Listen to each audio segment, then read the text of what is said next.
Well, the Trump tax cuts already paying dividends for a great many American workers. Bank of America became the latest company to cut employees a $1,000 check in anticipation of lower corporate rates next year.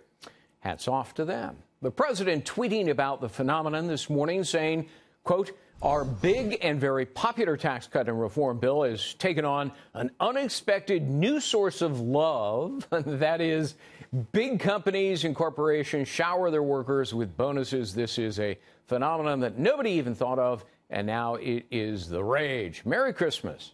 Pretty good tweet. Joining me now, Forbes media chairman, editor-in-chief Steve Forbes. Great to see you, Steve. Good to be with you. When it comes to matters of taxations, I really think you are the true expert with a real encyclopedic knowledge of what systems work, how other systems fail. How do you assess this tax cut package? This is a tax cut, despite all what went through it, that is going to do more good than harm. And the key thing, it lowers the burden on people, lowers the burden on businesses. We need investment, stagnated for a decade. That's how you get a higher standard of living. People will start to notice early next year, most people, not all, but most, that their paychecks are going up. And the good thing about having an investment-oriented tax cut at the beginning is that means their paychecks in the future will rise. So they won't stagnate as they've done too much in the last 10 years. So when Democrats allege, and the media consistently repeats, that this is a tax benefit to only rich Americans, what do you say? Talk to some people in blue states like New York, California, and some others, where their tax burden is going to go up a little bit because they don't have the deduction of state and local income taxes and property taxes. And the key thing is, are most people going to have more? And it's going to get the economy really moving. We've been going about 20, 25 miles an hour in the last decade or so. Now we're going to get up to 40 or 50. And what the Republicans should do, and I hope the president does it as well in the State of the Union, is this is the first of many tax cuts to come. Put it out there that there's more to come.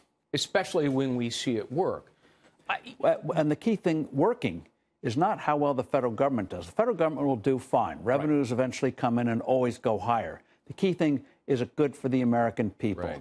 And one of the things that you're going to see pundits, we're going to have a delightful time seeing it, Greg, is explaining why, even though the tax cut seems to be working, it really isn't. Yeah. It's only a mirage. Your paycheck went up. Why is it polling so badly? And I realize it's early. People may not fully understand the impact of the tax cut. But, you know, the numbers are not good. No, and this is where the Republicans have got to get their messaging right, because what have people heard? Only thing they've heard is, yeah, corporations are going to get a cut. Everyone else's taxes are going up. Most people think that their paycheck taxes are going to be going up.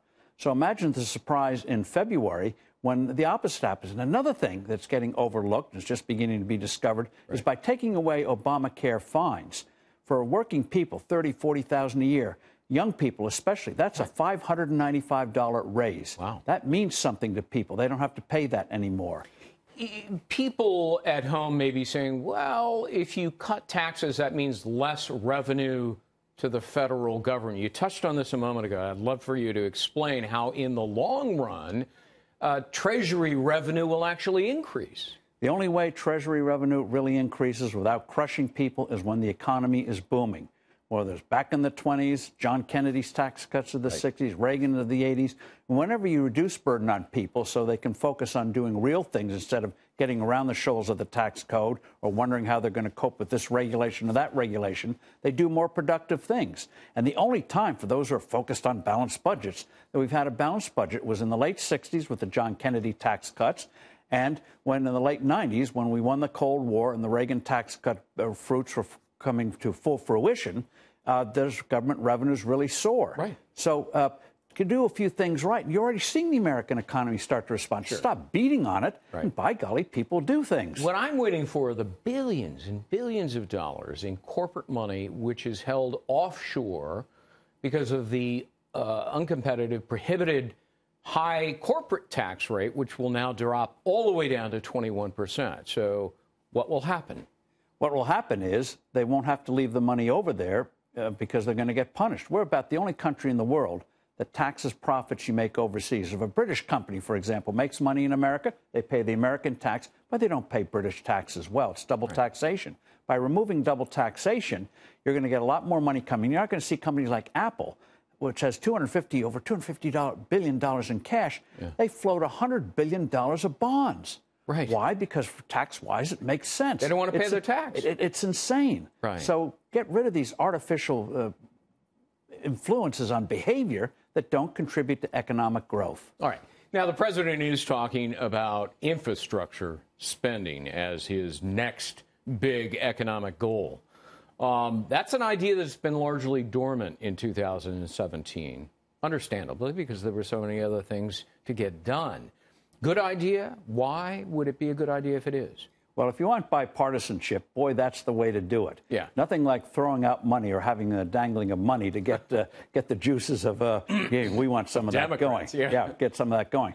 But I hope that, yes, so they'll do something there. But I hope they couple it with requirements that states remove barriers to building bridges, repairing highways and the like, so you don't have to wait 10 years of studies and commissions and lawsuits and the like, so you can get to it. Well, President Trump has already been expediting the process for a great many things by reducing regulations. Yes, and you see it particularly on the energy side, where now we're becoming a global producer. We're now exporting natural gas, which is going to reduce the reliance of countries in Europe on Russia. Sure. So all this is good stuff. Remove these artificial weights on people. It's like, imagine trying to run a marathon if you have a 50-pound pack on your back. You're not going to do as well as if you remove the pack. President Obama upped it to about 250 pounds during his 8 years in office. So, and 50 would have been great. One of the things I'm glad the president's focusing on infrastructure is it means they're not going to focus on Medicare and Social Security. Right. You don't try to tackle those things in an election year. It's just going to be a loser. Third rail, we all know it. And there are positive ways to do it, not the root canal work. You're promising me you're going to come back next week and we'll talk about that. Let's do that. Looking forward to it. All right, Steve Forbes, Merry Christmas to you and your family. Merry Christmas to you. Thank you for being here.